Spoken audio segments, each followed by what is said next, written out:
నమస్తే. సో ఇప్పుడు టాలీవుడ్ లో మీకు ఏ హీరో అంటే ఇష్టము? ప్రభాస్ కల్కి మూవీ చూసారా మరి?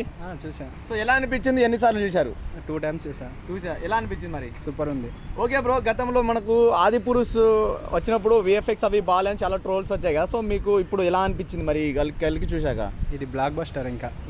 ఇంకా ఆల్ ఇండియాలో ఇలాంటి మూవీ మళ్ళీ రాదు ఇంకా. సూపర్.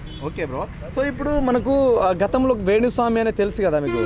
వేణుస్వామి అంటే ప్రభాస్ గారు సినిమాలు చేయదు, ప్రభాస్ని ఎవరైతే నమ్ముకొని పైసలు అంటే ప్రొడ్యూసర్ ఎవరు డబ్బులు ఇన్వెస్ట్మెంట్ చేస్తారో వాళ్ళు సున్నా నష్టం పోతారు, ఇంకా ఇక్కడ నుంచి ఇన్వెస్ట్మెంట్ చేయొద్దు ప్రభాస్ మీద, ఇంకా ఫ్యూచర్లో ఆయనకి హిట్ పడే ఛాన్స్ లేదని ఆ రోజు జాతకం చెప్పారు. ఈ రోజు ప్రభాస్ అన్న కల్కి మూవీతో హిట్ కొట్టారు. సో మీకు ఎలా అనిపిస్తుంది?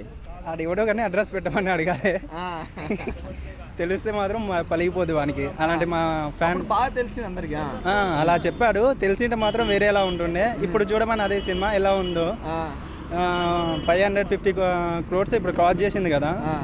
ఇంకోసారి చూడమని మళ్ళీ సినిమా చూసినాక చెప్తారు. ఇంకా అలాంటి అవి ఫేక్ న్యూస్, అది నమ్మకూడదు. నెక్స్ట్ ఓకే, ఇప్పుడు ప్రభాస్ అన్నని ఇప్పుడు హిట్ కొట్టారు కదా, మరి వేణుస్వామికి మీరు ఏమంటారు మరి? అని అడ్రస్ ఏదో కనుకోండి బ్రో, నేను డెఫినెట్లీ వెళ్తా. అని అడ్రస్ ఏదో కనుక్కుంటే నేను డెఫినెట్లీ వెళ్తా ఒక ఫ్యాన్గా. ఇప్పుడు ఏమంటాడో చూద్దాం అంతే.